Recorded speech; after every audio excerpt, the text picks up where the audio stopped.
Welcome to our channel. Today we how to configure Google Cloud VPC firewall rules with tags step by step clearly. To begin configuring your Google Cloud VPC firewall rules, log in. Once logged in, navigate to the VPC network section in the left-hand menu. Click on Firewall Rules to access the Firewall Management interface. To create a new firewall rule, click the Create Firewall Rule button. In the name field, enter a unique name for your firewall rule. Select a network from the drop-down menu where the rule will be applied. In the description field, add an optional description for better identification later. Under Priority, set the numerical priority level for your firewall rule. Choose whether to apply the rule to ingress or egress traffic. In the Direction of Traffic section, choose the appropriate option based on your needs.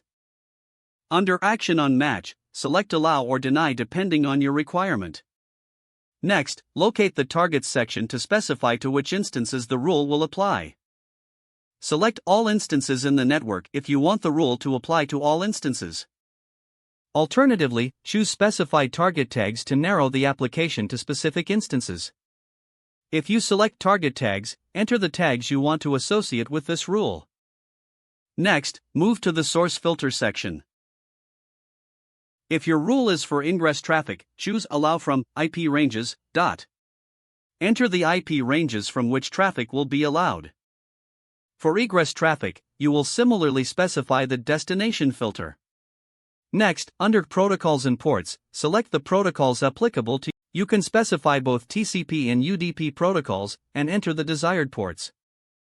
Review all the settings you have configured to ensure accuracy. Once everything looks good, click the Create button to finalize your new firewall rule. Your rule will now be listed in the Firewall Rules section, ready to enforce security in your VPC.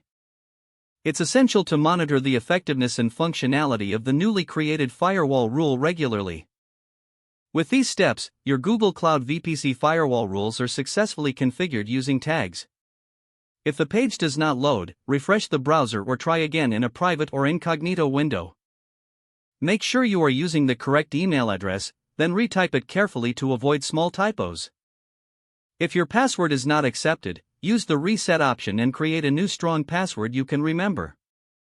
Check your spam folder for verification or security emails, then complete any requested confirmation steps. Don't forget to like this video and subscribe to our channel for more step-by-step tech guides.